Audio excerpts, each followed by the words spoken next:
Welcome everybody to the first of a series I hope I want to do for the month. I'm calling this Monsters, Murders, and Mysteries, where we discuss a bunch of fun, not fun, this isn't fun at all. Yeah, I have to, before we start, I should note that these are horrendous, awful crimes and things that have happened to people. But I've always been a big fan of history and true crime. And I think it's a topic that's a really interesting thing to talk about during this time of year, because the real monsters are not fictional. They're out there. So without further ado, this is the first episode of Monsters, Murders, and Mysteries. And hey, I got a great panel with me. I got my good friends. So let me introduce you to my friends. First off, we got the uncanny Sean Patrick Gallagher, all the way from Fort Worth, Texas, and here in Orange, California. Say hi, Sean. I don't know if uncanny is the best adjective to use when you're describing me right alongside a bunch of murderers. Like, I'm not sure that uncanny is like the one that I want to go for, but sure. That's the lawyer in Sean right there, man. I'd like to stipulate that uncanny was used without reference to any other particular monster. Withdraw. And I also our good friend, my good buddy, the Earth's mightiest DJ. Let's hear it for Christopher Gwendolyn Chan, everybody. Chris Gwendolyn Chan. Yeah. Still not my name, but that's okay. Hey, if people ask you, it's your name now. So that's how I see it. But yeah, you guys, today's topic is an inspiration for a lot of films.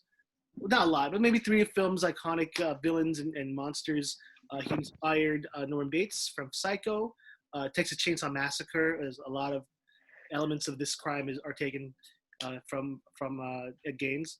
And then also Buffalo Bill from Silence of the Lambs. It's also inspired by Ed Gein as well. We're gonna go from the top and talk about the history of who he was and where he ended up. And it's a sad story. It's really frightening and just completely disgusting of the things he did. Before we go into it, did you guys know about Ed Gein before I'm into the topic at all? No. Never. I didn't. Not really. I think I'd heard of him, like, he gets mentioned on the long list of like well-known killers, but people don't know him as well as they know the Ted Bundys and stuff. So yeah. So I had to read his little Wikipedia blurb. Yeah. I'm a movie buff, so until you related it to Norman Bates, then I was just like, oh.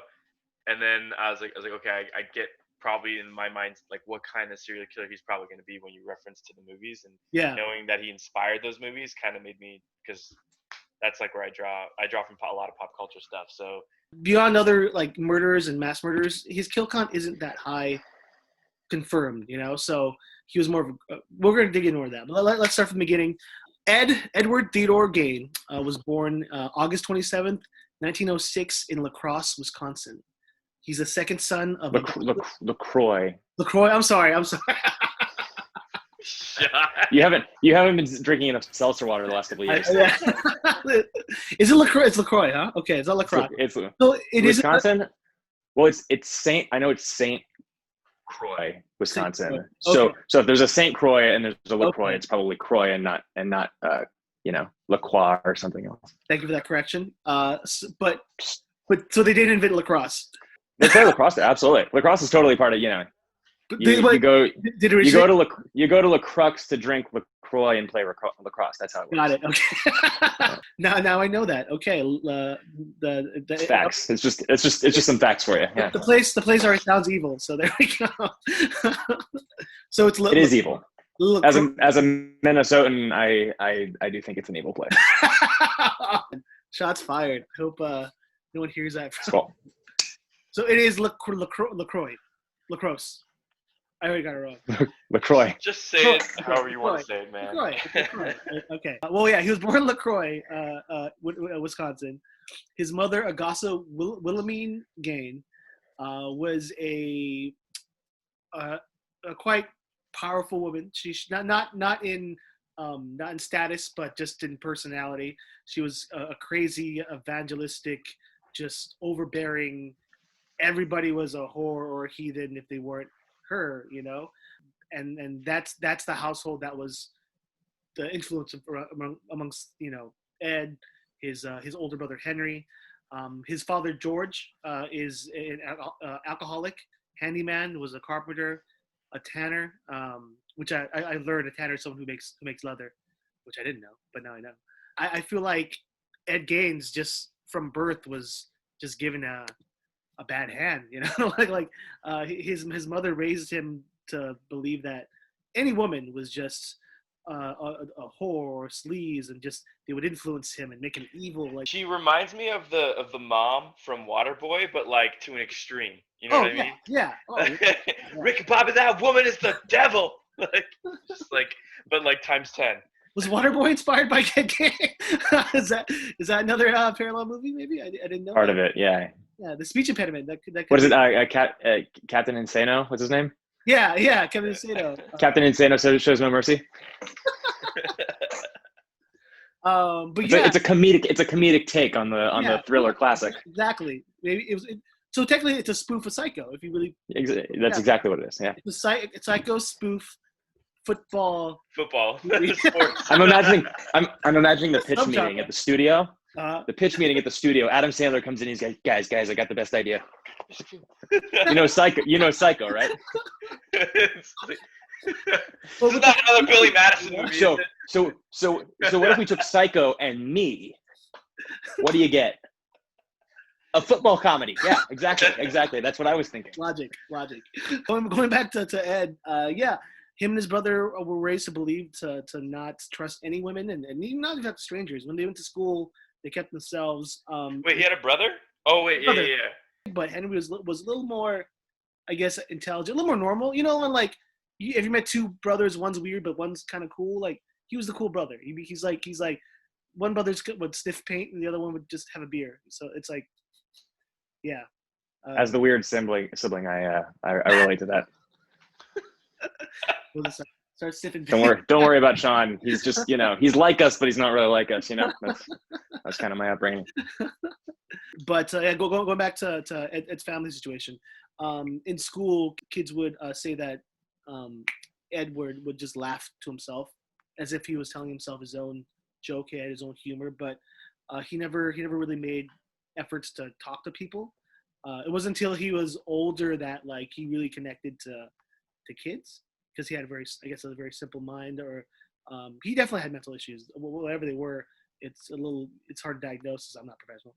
He was also known to babysit lots of kids. Like people trusted him. He's just like he was like Lenny from Of Mice and Men, just this simple, sweethearted person that people trusted their kids with. Like they would never comprehend of the things he would do. And just always the quiet ones, man. Yeah, man. Yeah. Have you ever had issues where, like, did you ever suspect somebody of doing or being like, just? No, I actually had a real life crazy thing happen in my lifetime. There was a martial arts instructor that I learned from, and he was the best, like hands down, no questions asked. Salt of the earth guy, super cool, like just a good guy. But this other guy that came into the picture later on as an assistant instructor, he was like everyone's grandfather, like that's how like everyone treated him. He was just like an older guy who did martial arts, and you never would have suspected, but like it turned out like later on that this guy was into child pornography, and like he apparently made a move on a little girl at one point, and like in my martial arts instructor's studio, like when he wasn't there, and like the next day, police just like came in and like arrested the guy, and like it's just very crazy incident that happened, and like a lot of close friends, like the parents of the daughter were my friends, and they ended up quitting martial arts because of that experience. And it was just so sad because prior to that, they loved like my instructor, they loved him, and they loved everything that he stood for and taught. And you never would have suspected this guy because he was like everyone's grandpa. It's always the quiet ones, man. Truly is. Well, I got nothing on that. Well, I mean, these things still happen today. Just like the gymnastics thing that happened with the coach. It's still with the Catholic Church and whatnot. It's sad, but at the same time, we all, if there's things we notice, we have a responsibility to to say and speak up. So I say be aware, and that's why it's so important to share these stories, because it could be the least person you expect that could be harming children or women or anybody really. I guess that's back to the timeline. Well, when their family moved to Plainsfield, Wisconsin. Am I saying the right, Sean? Plainfield. No, it's Plainfield. No S there. Okay. You tell me. If it's not French, I can't tell you how to say it. It's Plainfield. It's my weird talent. I can't pronounce English, but I can. So we're still working on English, huh? It's okay. April Fool's Day, 1940. Geins' father George died of a heart failure. Mostly linked, probably linked to his alcoholism. He died at 66. So Ed and his brother started working odd jobs around town to just keep things together, and then they were known as the two Gein boys who were some of the best handymen in their hometown. No one ever thought anything weird was going on in that house, except for an overbearing mother.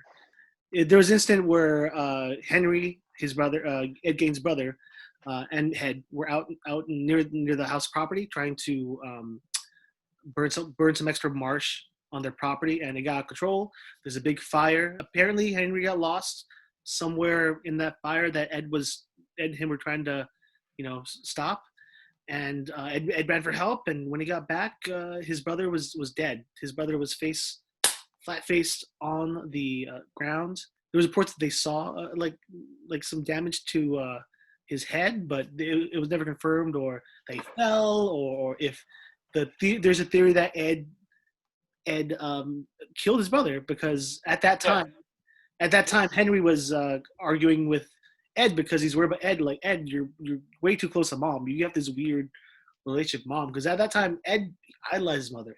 His mother was his only angel saving grace that he had in his life, but he was so dependent on her. And Henry saw this. Henry was like kind of normal at the time. He was dating a divorced woman, which everyone frowned upon, but he was looking ahead to maybe leave and start a family with this lady and stuff, and he died.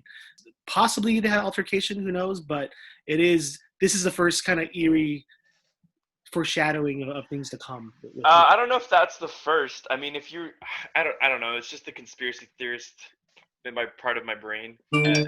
But isn't it not weird that the father died and shortly after the brother gets dead, he dies? But I mean, that just sounds like the father died from alcoholism. It wasn't like they forced. Wait, what was the autopsy report? It was a heart condition.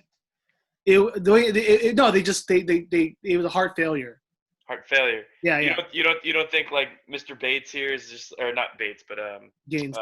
Geins is not like, oh, I love my mother, I got to get rid of my father, and then poisons the guy. I mean, this edible complex. Yeah, you know what I mean. And then his brother's like, yo, this is messed up. You're getting too close, and it's knock out another buddy. There's not much written about his relationship with his father. A lot of the stuff's focused on his relationship with his mother, but his father was pretty much he wasn't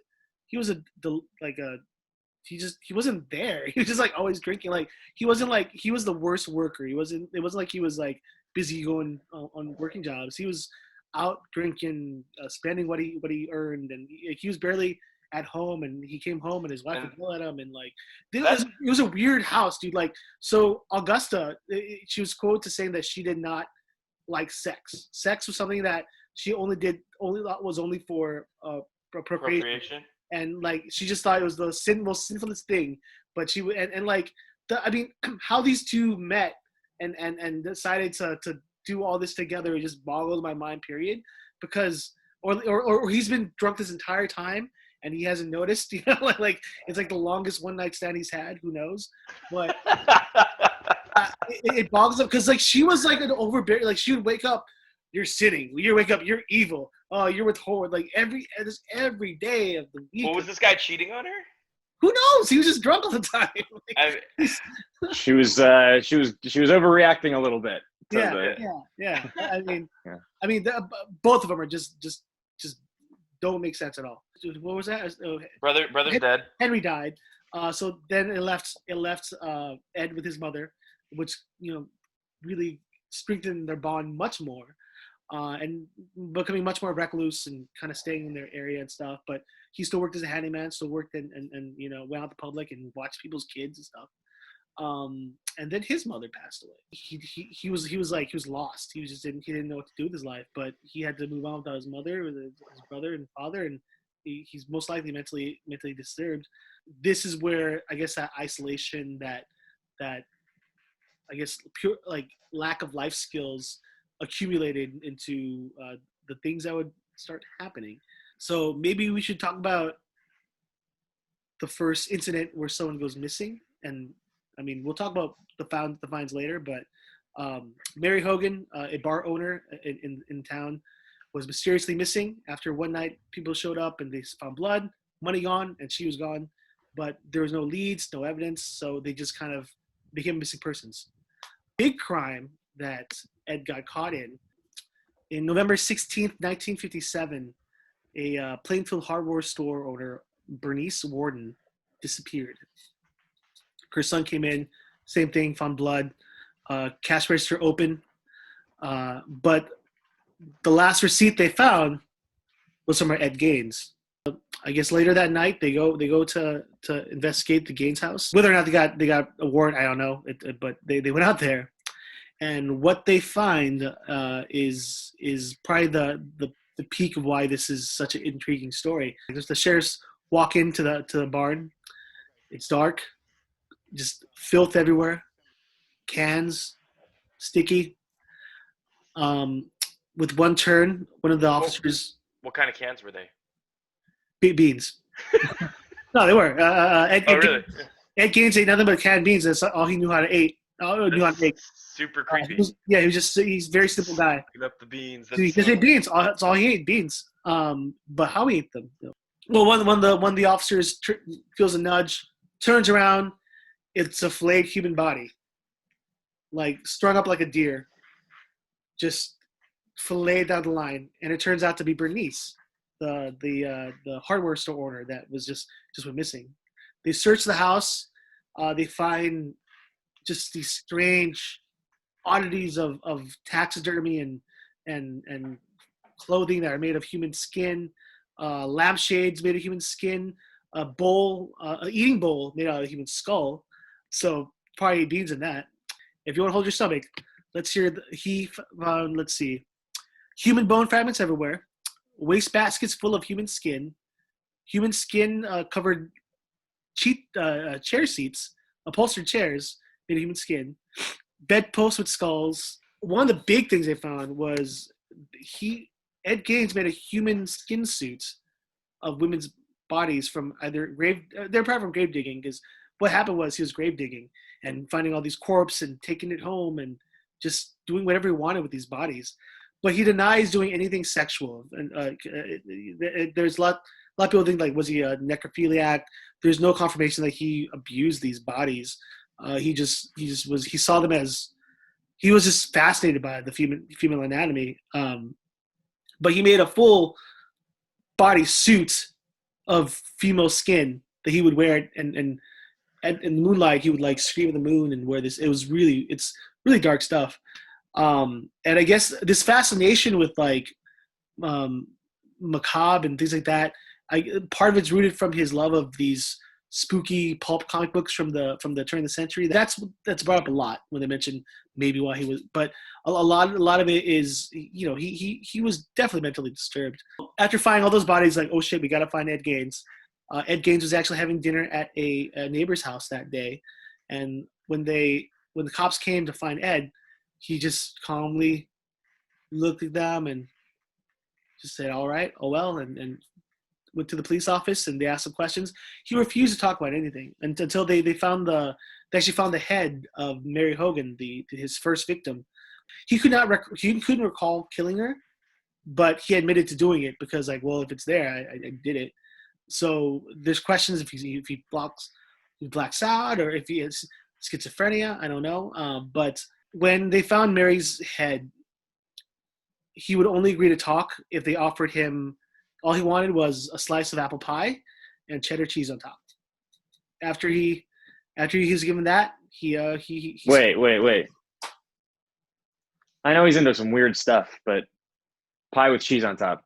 It's pretty weird. It's Wisconsin. I mean, they are the now you've thrown me. Okay. Like everything else. Wisconsin, man. Hold up. Cheese? I'm like, cheese on apple pie is actually very common in the Midwest, from what I hear. I'm down to mix some sweet with some savory, but come on, Wisconsin, you don't have to put cheese on everything. You don't have to put a cheese suit on a pie, just like you don't have to put a skin suit on your body. It's What about like a nice? I think those are on equal level of weirdness for me, personally. So cheese on apple pie equals murderous killer, right? I'm not saying it. I'm just saying possibility. But yeah, after that he did confess to the crimes.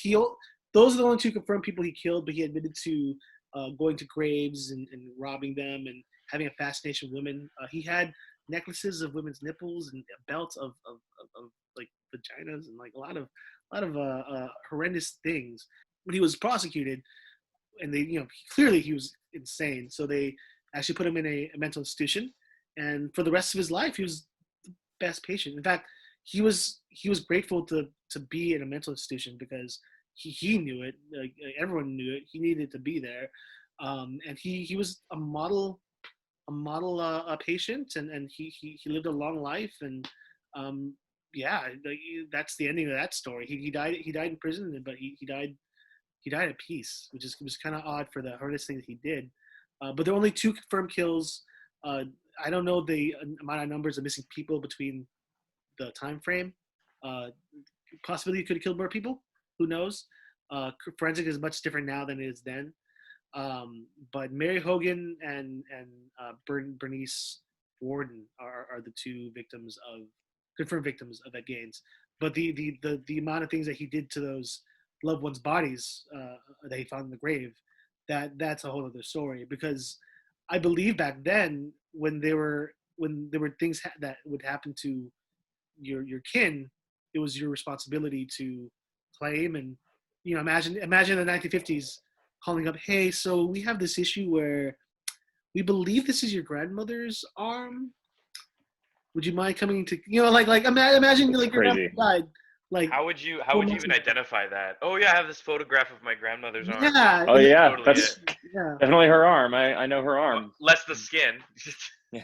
And this is our reaction in 2020. Imagine, the 1950s when someone brought up like this small town in Plainsfield, just about the nicest people in the world. So reporters just swarmed the area and just were hounding people like, so how'd you hear about Ed Gein? Ed Gein. Like, oh, Ed Gein's a nice guy. He painted my wall yesterday. Oh, he watches my kids all the time.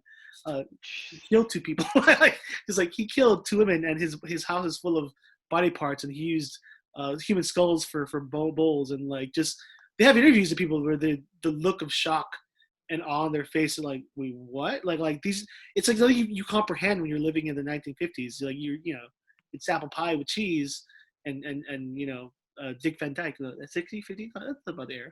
Yeah, sure. Black and white, yeah, but I Love Lucy, that's more appropriate. But yeah, like life. Leave it to Beaver. How about that? That's probably yeah. See, Sean knows. But yeah, imagine that scope of just out there. I could comprehend that now. Just hearing if I heard that like our boss decided had fucking monsters in the closet, like oh shit, would not expect that. I mean, I have a couple of people I suspect, but like Chris said, I'm probably exactly wrong. It's probably the opposite people. Well, I actually invited you guys on this show because I theorized one of you was going to kill me. So I was just figuring out which one it's going to be. So, man, you ruined the whole plan. I know. It's clearly the one guy who didn't show up today. Oh yeah, Daniel. What's he hiding? He had appendicitis. He had appendicitis, so he almost died. So it's okay for him to miss today. Wishing Daniel feel better. I saw him the other day. He was like a good old man. Wow. Yeah. Man, he just has not had a good year this year. I know, right? Like, dude, 2020 is just like punching him in the face. Yeah. But we're all hoping. And we say that as people who are all ourselves going through 2020. So it's saying something. Like, I got shot outside. No, I didn't. I'm just kidding. That's so. Yeah. Any thoughts or anything while we wrap this up of this entire story and how it's influenced movies? Because I mean, or even the idea of that psycho killer. I know for me, film wise, I like movies like Texas Chainsaw, like slasher films, or movies with like deranged killers always make me more scared than like ghosts or vampires, you know, because I feel like a real threat, because I feel like that's relatable. I could go some Botung area that is secluded and meet an odd family that, you know, just smiles too much, that wants to kill me. That's completely possible, you know. Not that's happened, or Sure. Yeah. okay, I suspect some families are going to kill me, but that's just me. This gave me an excuse to watch Psycho for Yeah, the first time, yeah. which as a movie guy, I was, you know, I was disappointed in myself. It was one of those like those classics that's on your list that you're ashamed to say you haven't watched. That was on mine. But great thing about Zoom school is I skipped class today. That I was in class, but I was watching Psycho. It's great. And like older Hitchcock is like, you know, you appreciate it. You appreciate it for being innovative, but it's like it's really tough to watch because it's like so unrealistic and so slow and stuff. Yeah. It's a different. I thought he really turned a corner with Psycho. So I thought it held up. It was entertaining. The acting was spot on. So it's definitely one of the first like big twist type movies of that era. It's actually Psycho was the reason why I kind of started researching Ed Gein when I took a film class, and I kind of took a deep dive into Hitchcock. But I love Psycho. I think it's definitely I always admire the filmmaking process of because that was back in what 60 or the 50s, I think. Right around 60, yeah, early 60s, I believe. But I love the story of like how they use chocolate syrup for the blood because it just clouded like very similar to blood. You know, there's all these great techniques that he used for his films, like Vertigo with the moving camera and stuff. Yeah. But yeah, the zoom and pan. What do you call that effect when you zoom and you pan at the same time, or you zoom and you? Aspect. No, it's I should know this. We need a film major in the room. Yeah. Okay. Next. You know what I'm talking about, the really bizarre thing. But yeah, it was. That one scene where he falls, right? Where he falls on the stairs. Yeah. Well, I think they use it in Vertigo. Yeah. Or they use it in, you know, there's a shot in Jaws where it's the same kind of thing. Even Die Hard does that same shot for when he dies. Oh yeah, when he falls off. Does he? It's the same camera technique. I mean, but gotcha. vertically, yeah. I just mean where the guy's standing still and his face stays the same size in the frame because they dolly the camera away but zoom. Yeah. No, they dolly the camera in, but zoom out at the same time so that the background goes you know, it like shrinks in. Kind of swim into it. Yeah. Cool. So Psycho got no Academy Awards. Oh, it didn't. Which is crazy. Oh, it's still renowned though. It's amazing how it holds up. Was it at least nominated? That's a good question. I don't think I feel like it was. I feel like I heard that it was like snubbed on everything, which is crazy because the last movie to win all the big five Oscars was Silence of the Lambs in '91. Oh, really? So, that's another Ed Gein connection. That's crazy. Exactly.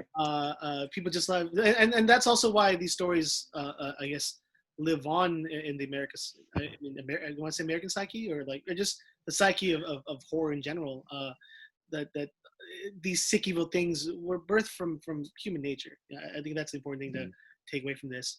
And mental health is a really, really true issue. So I definitely go get help if you feel like you need to. Anything else to say, guys, about before we cap this? Yeah. All right. I just gotta say one thing. Just don't be a crazy mom. I mean, that's just motherhood plays a big role in the development of children. Guy or seriously. Don't be a crazy mom. Important. That's right. All right, guys. Well, thanks for your time.